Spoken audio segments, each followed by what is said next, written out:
기껏 시간, 돈 투자해서 힘들게 학점은행제 했는데 학위 자격증이 안 나온다면 얼마나 황당할까요? 그냥 돈 내고 강의 들으면 되는 거 아니야? 라고 단순하게 생각하셨다면 착각입니다. 지금부터 제가 짚어드리는 4가지만 숙지하셔도 학위 자격증 못 받는 일 없습니다. 학점은행제는 쉽게 말하면 학위 퍼즐입니다. 대학교도 졸업 조건 맞추면 학위가 나오는 것처럼 학점은행제도 조건을 맞추면 학위가 나와요. 대학교와 다른 점은 수업 외에도 학점으로 인정해주는 자격증 독학사 시험을 통해 학위 취득까지 기간을 단축할 수 있다는 거예요. 4년제 학위를 따려면 대학에서는 4년이 걸리지만 학점은행제는 빠르면 1년 반 또는 그 이하로도 가능해요. 그런데 쉽다는 말만 듣고 진행했다가 낭패를 보는 경우도 있습니다.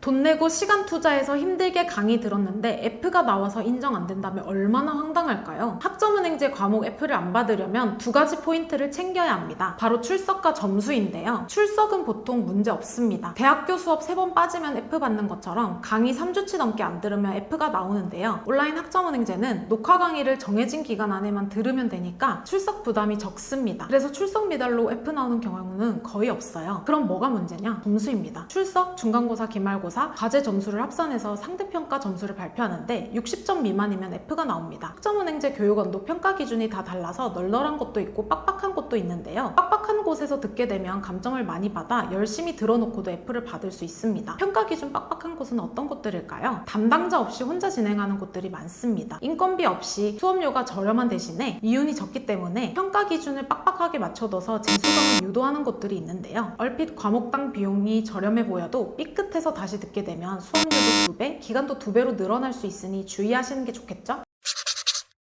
자격증을 목표로 학점은행제를 진행하는 경우 반드시 맞춰야 하는 조건이 있습니다. 자격증의 경우 필수 과목을 꼭 들어야 하고요. 최종 학력이 고졸인 경우 학위 조건도 맞춰야 합니다. 그런데 담당자 없이 혼자 진행하거나 역량이 부족한 담당자와 함께하는 경우 수강해야 하는 필수 과목을 놓쳐서 자격증을 못 받는 경우들이 많습니다. 그래서 조금 귀찮더라도 자격증 필수 과목, 학위 조건 등은 지금 알려드릴 사이트에서 반드시 확인하셔야 하는데요. 학점은행제를 담당하는 교육부 기관인 국가평생교육진흥원 학점은행 사이트에서 확인하실 수 있습니다. 네이버에서 국가평생교육진흥원 학점은행제라고 검색하시면 cb.or.kr 사이트가 나오는데요. 위쪽 남색 탭 학점은행제 소개를 눌러 들어가신 다음 아래쪽 제도 활용 안내를 눌러서 사회복지사, 교육교사 등 각 자격증을 담당하는 기관 사이트로 들어가실 수 있어요. 담당자 없이 혼자 하는 분들이라면 번거롭고 시간 뺏기더라도 기관 사이트에서 혹시 놓친 자격증 과목 없는지 꼼꼼히 챙기셔야 나중에 자격증이 안 나오는 불상사를 피할 수 있습니다.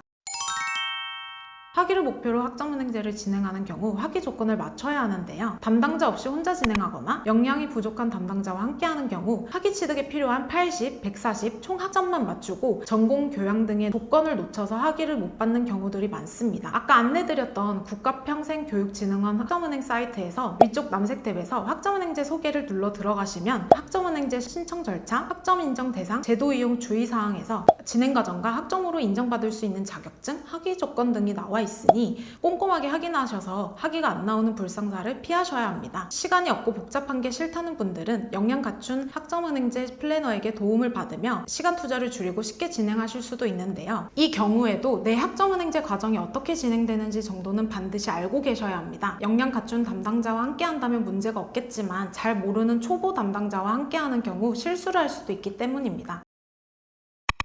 대학교 행정실에서 다 해줬던 각종 행정 처리를 학점은행제에서는 학생 본인이 직접 하셔야 합니다. 담당자와 함께 하신다면 어떻게 해야 되는지 하나하나 알려줘서 쉽고 빠르게 해치울 수 있겠지만 혼자 하는 분들은 하나하나 직접 찾아가며 진행하셔야 해서 어렵기도 하고 시간도 많이 빼앗기실 텐데요. 크게 학습자 등록, 서류 제출, 학점 인정 신청, 학위 신청 이렇게 4가지만 꼼꼼하게 진행하시면 됩니다. 가장 많이 사고 나는 부분이 여기인데요. 목표 전공과 학위를 잘못 신청하는 경우, 이수 과목의 전공 교양 학습 구분을 잘못 신청하는 경우, 행정처리 기간에 신청을 놓치는 경우 정말 많아요. 그래서 실수하지 마시라고 제가 쉽게 설명드릴 텐데요. 먼저 아까 소개해드렸던 국가평생교육진흥원 사이트에 들어가셔서 회원 가입하신 다음 1, 4, 7, 10월 신청 기간에 다음 4가지 진행해 주시면 됩니다. 첫 번째, 내가 어떤 과정으로 진행할지 정해서 학습자 등록을 진행하고 수수료 4,000원을 냅니다. 목표로 하는 전공과 학위를 골라 등록하셔야 하는데요. 원래 대학 전공이나 있습니다. 목표로 하는 편입 대학 또는 대학원 전공으로 잘못 넣는 경우가 많으니 주의하셔야 합니다. 두 번째, 입력한 내 최종 학력을 증명할 수 있는 최종 학력 증빙 서류도 제출해야 합니다. 고졸의 경우 보통 자동 조회됩니다. 세 번째, 학점은행제에서 학점으로 인정받아야 하는 것들을 학점 인정 신청하신 후 수수료 납부합니다. 대학교 학점을 끌고 온다면 성적 증명서도 내셔야 합니다. 네 번째, 본인의 과정에 맞게 학점을 모두 취득했다면 1월, 7월 학위 신청 기간에 학위 신청도 해주셔야 합니다. 오늘은 학점은행제 시작하실 때 꼭 알아야 하는 내용 정리해 드렸는데요. 그냥 강의만 들으면 될 줄 알았는데 생각보다 쉽지 않죠? 꼭 알아야 하는 내용 쉽게 정리해서 알려드렸으니 도움 되셨길 바랍니다. 만약 그래도 혼자 진행하기 어렵다면 댓글 링크로 질문 남겨주세요. 시청해주셔서 감사합니다. 학점위키였습니다.